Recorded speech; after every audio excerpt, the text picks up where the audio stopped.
చిత్రాన్ని బంధించాలంటే ముందుగా ఏదైతుందో మన ఆలోచనలు, మన ఊహల్ని మన మనసులో బంధిస్తే మనం ఏదైతే ఫోటో తీయాలనుకుంటామో ఆ ఫోటో మొత్తం దానికి నిజంగా ఆ రూపాన్ని మనం బంధించవచ్చని చెప్తున్నారు మహబూబాద్ జిల్లా మర్రిపల్లి చెందినటువంటి ఫోటోగ్రాఫర్ ఫక్రుద్దీన్.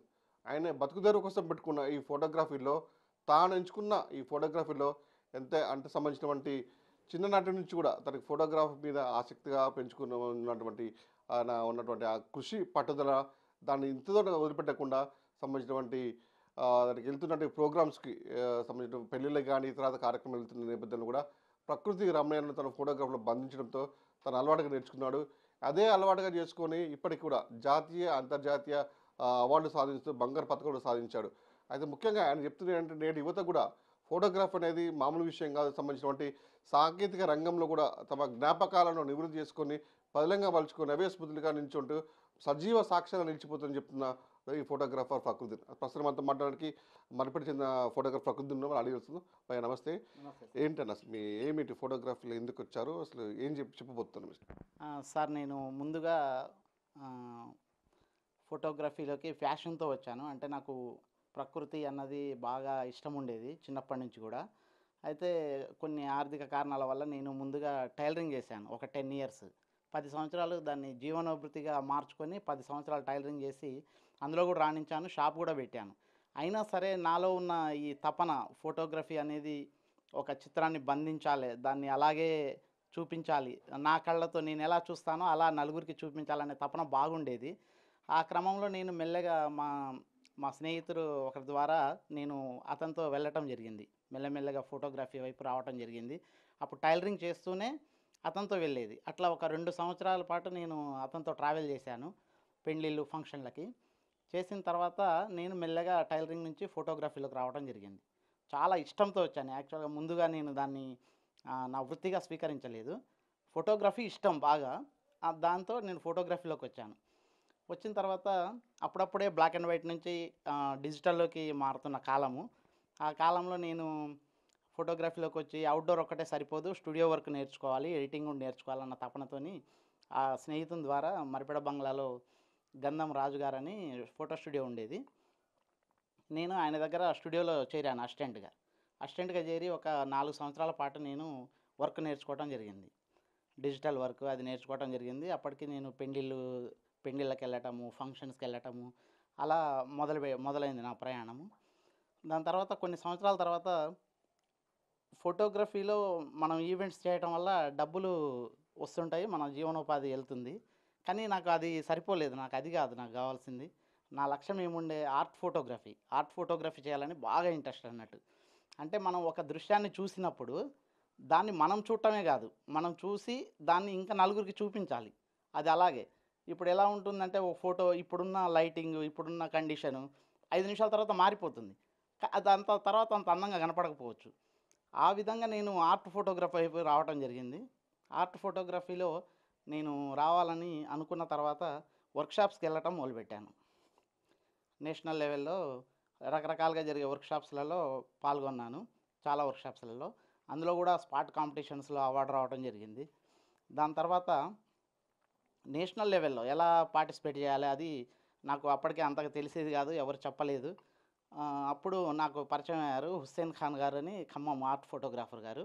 వారి వర్క్షాప్కి వెళ్ళినప్పుడు వాళ్ళు చూసి చెప్పారన్నట్టు, నీ పిక్చర్స్ చాలా బాగున్నాయి, ఇంటర్నేషనల్ స్టాండర్డ్స్ ఉన్నాయి పిక్చర్స్లో, సో మీరు ఇంటర్నేషనల్ లెవెల్స్లో పాల్గొనవచ్చు అని చెప్పేసి తను నాకు గైడ్ చేశారు.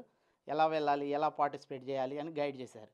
గైడ్ చేసిన తర్వాత నేను అప్పటి నుంచి ఇంటర్నేషనల్, నేషనల్ సాలూన్స్లో, సర్క్యూట్స్లో పాల్గొనటం మొదలుపెట్టాను. గతంతో పోల్చుకుంటూ ఫోటోగ్రాఫ్ అనేది కూడా ఒక ఫ్యాషన్ అయిపోయింది. ఇప్పుడు నేటి యువత కూడా అంటే మామూలుగా కెమెరా చేతులు ఉంటే చాలు ఫోటో దిగొచ్చు అని చెప్పేసి ఒక చిన్న అదొక వరవడి అయిపోయింది. అది దానికి ఏం చెప్తారు సార్ మీరు?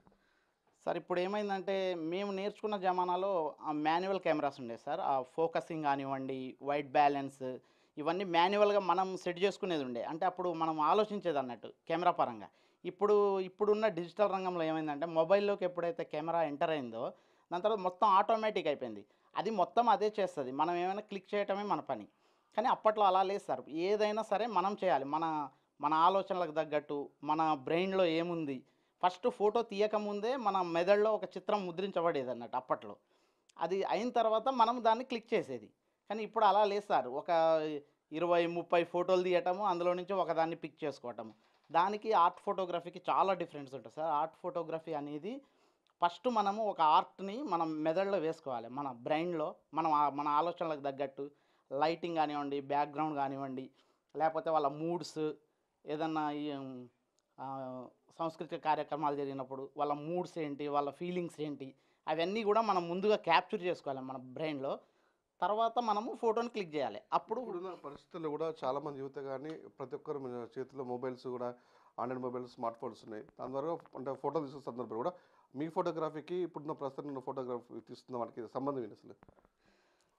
ఇప్పుడు ఉన్న వాళ్ళు దాదాపుగా చాలామంది కమర్షియలే ఉన్నారు సార్. ఒక 100 మందిలో ఒక్కళ్ళు, ఇద్దరు ఆర్ట్ ఫోటోగ్రఫీ వైపు ఉంటారు గానీ, మిగతా వాళ్ళందరూ కమర్షియల్‌గా ఏదో వెళ్ళామా, తీసామా, వచ్చామా అన్నట్టు ఉంటుంది. కానీ ఆర్ట్ ఫోటోగ్రాఫర్‌కి ఎలా ఉంటుందంటే ముందుగా చాలా ఆలోచిస్తారన్నట్టు. ఒక ఫేస్‌ని ఇప్పుడు దీన్ని ఈవెంట్‌లోకే కన్వర్ట్ చేశామనుకోండి, వెడ్డింగ్‌లో గానీ, దానికి గానీ, ఒక మనిషి ఒక్కొక్క యాంగిల్ నుంచి ఒక రకంగా కనిపిస్తాడు. అతను ఏ ఏ విధంగా ఎటునుంచి అందంగా కనిపిస్తాడు, లేపోతే ఎటునుంచి లైట్ పడితే అతనిలో ఉన్న అందం వస్తుంది అన్నది ఫస్ట్ ఫోటోగ్రాఫర్ ఆలోచించాలి. ఏదో తీసినాము, ఇచ్చేసినాము అందులో ఫీలింగ్స్ ఉండవు సార్.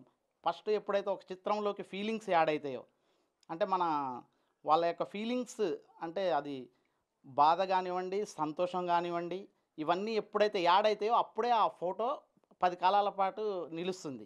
దాన్ని చూసినప్పుడు మనకి గతంలోకి వెళ్ళిపోతాం మనం. ఎప్పుడైతే ఆ ఫోటో క్లిక్ చేసామో అప్పుడున్న మూడ్ ఏంటి, అప్పటికెళ్ళిపోయి మనిషి ఆహ్, ఆలోచించడం మొదలుపెడతాడండి. వెనక్కెళ్తాడు.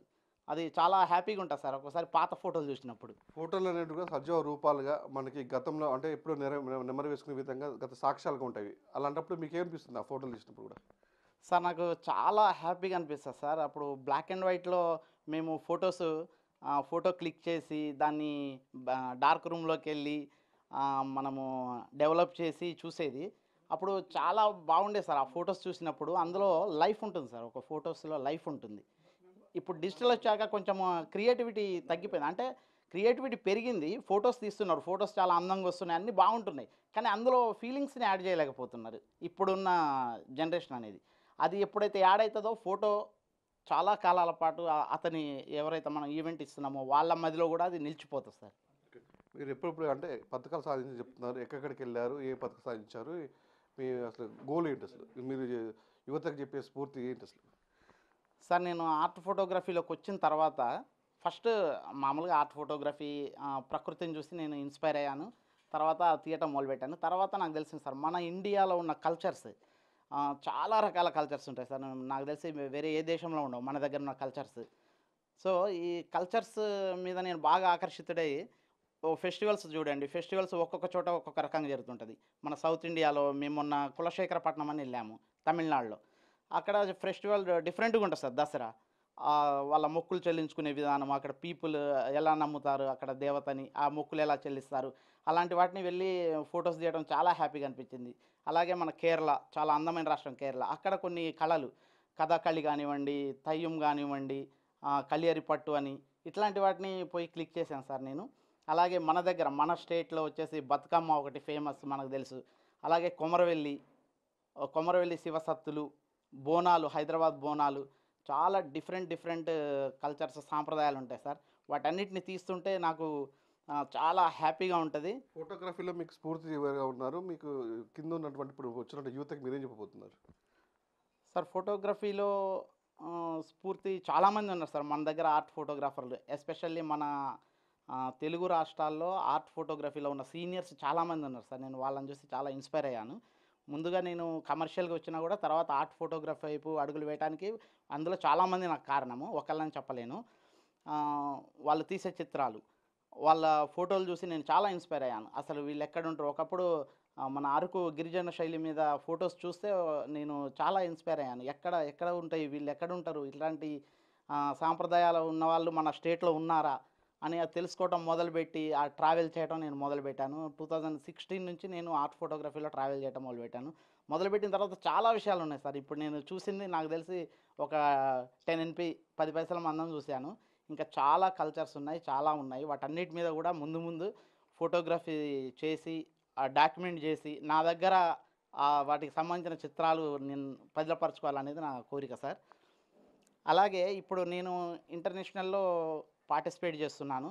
మన ఇండియాకి సంబంధించి అత్యుత్తమమైన సంస్థ ఫెడరేషన్ ఆఫ్ ఇండియన్ ఫోటోగ్రఫీ. దాని రికగ్నైజేషన్‌లో నేను చాలా సాలన్స్‌లో పాల్గొన్నాను. ఇప్పుడు నేను డిస్టింక్షన్ కూడా అప్లై చేశాను ఏఎఫ్ఐపికి. అది కూడా వస్తదని ఆశిస్తున్నాను. అలాగే నేను ఇంటర్నేషనల్ లెవెల్‌లో ఈఎఫ్ఐపి, ఎంఎఫ్ఐపి అక్కడి వరకు కూడా నేను చేయాలనేది నా కోరిక. చేస్తామని అనుకుంటున్నాను, నమ్ముతున్నాను. మొత్తానికైతే బతుకు తెరుగు నేర్చుకున్నటువంటి సంబంధించినటువంటి ఈ ఫోటోగ్రఫీని ప్రకృతి రమణీయ అందాలను తమ కెమెరాలో బంధించుకొని సంబంధించినటువంటి గత ఎవరైతే ఉన్నారో గత స్మృతులను గత జ్ఞాపకాలను భద్రపరుచుకొని వాళ్ళకి అందించడం నాకు ఎన్నో తృప్తి ఉందని చెప్తున్నారు. అట్ ద సేమ్ టైం తనకు సంబంధించినటువంటి ఫోటోగ్రఫీ వృత్తిలో కూడా ఇప్పుడు వస్తున్న యువత కూడా తను ఒక స్ఫూర్తిదాయకంగా నిలుస్తున్నాడు. రాబో రోజుల్లో కూడా జాతీయ అంతర్జాతీయ స్థాయిలో పాటు ఇంటర్నేషనల్ కూడా వెళ్ళి అనేక పథకాలు సాధించి యువత కూడా ఒక మార్గదర్శకంగా నిలవాలని చెప్పేసి తన కోరిక చెప్తున్నాడు ఫోటోగ్రాఫర్ ఫక్రుద్దీన్. ఇది ఇక్కడ పరిస్థితి. వీడియోస్ వీరంతా బిగ్ టీవీ మరిపేట నుంచి.